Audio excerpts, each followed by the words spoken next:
Hi, I am Ahyat, and today we're going to talk about how to become a strategic property investor. And the fourth mindset is asset financing. And we've just looked into it in more depth about debt. Hutang. So we've identified that you have to be comfortable about debt because you need to raise debt to buy good assets, which is property. And now we're going to look into the benefits of debt. There's a lot of benefits about that. I'm just gonna share with you a few benefits. Now, number one, of course, is leverage.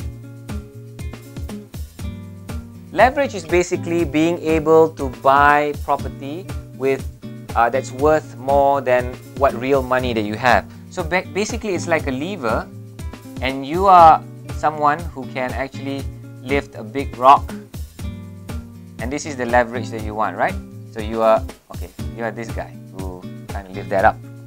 So you want to use leverage with as little money as you can. You use the bank's money to buy property. So that's really good, right? About that. So that's number one, leverage. Just a quick note, leverage could also be a double-edged sword. You can buy so much property with bank's money, but you can get into so much debt, over-gearing, and you can be even bankrupt, right? If you make the wrong decision. Alright, so it's a double-edged sword.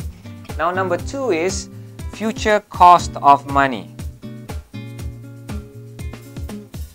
Now, let me just show you this. So, if your loan is 1,000 in 2013, and your loan is 1,000 in 2043, this is 30 years later, right? How many of you agree that 1,000 30 years later is not the same value as 1,000 today? That's the future cost of money. So basically, banks are giving us, let's say, a 30-year loan, 30 years, and possibly the monthly dues, the monthly loan commitment will remain 1,000 ringgit, assuming that there's no fluctuation in BLR and all those bank rates. But basically, you're paying actually less. 1,000 ringgit value, the value of 1,000 ringgit 30 years from now is actually much, much less. Okay? So that's number two. Number three is bank rates versus inflation. So now you can see that, so let's say bank rates are, let's say, to the max, right? Let's say 4.2%. And if you look at inflation, the official inflation rate in Malaysia is perhaps, I don't know, 2-3%. But a lot of people tell me, Ahyat, you know what? I feel that inflation rates are very, very high actually. Inflation rate is perhaps 6% or 7%, depending on your lifestyle, right? So let's say if inflation is around 4 to 5% that you're actually feeling right now, because the official inflation rate to any country is based on a basket of indicators, but sometimes your lifestyle is different. You have a higher inflation lifestyle. So then, let's say if it's almost equal, then basically the banks are not earning anything.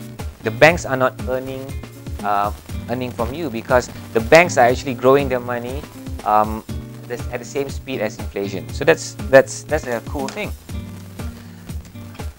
The benefits of that: you've got positive equity. As you go along paying your bank loan, more of that portion that you're paying actually goes into the equity portion, that goes to the principal, paying off the principal, because a bigger portion in the beginning actually pays off the interest. So when you have positive equity as you go along, and the best thing about positive equity is perhaps if you've got tenants and you're investing in the long term, tenants pay for it. And if you've done your homework right, if you've done everything right, you've got a tenant that's paying you good rental rates, and basically it covers all the loan commitments and other transactional expenses. So basically, your tenants pay for it, And the longer you keep that loan, the longer you keep the debt, there's more positive equity towards it. So you can do a lot of other things on that. When you sell, you can get a lot of the profits from it, or regain your original capital that you put in, or perhaps you can refinance it and get back the loan. All right. Number 5 is cost of debt can be lower than yields. So let's say your cost of debt, we just take is at 4.2%, and possibly you can get a rental yield of say 8%. So that's a positive of that's the difference. The spread is actually 3.8%. So you make profit from there. Of course, if you do everything correctly. And that's just a couple of things, the benefits of debt. I know it's having hundreds of thousands and millions of ringgit in debt and property loan is a bit scary, but really there's a lot more actually other benefits, and this is it, the benefits of debt. So thank you so much for watching, and we'll see you in the next videos.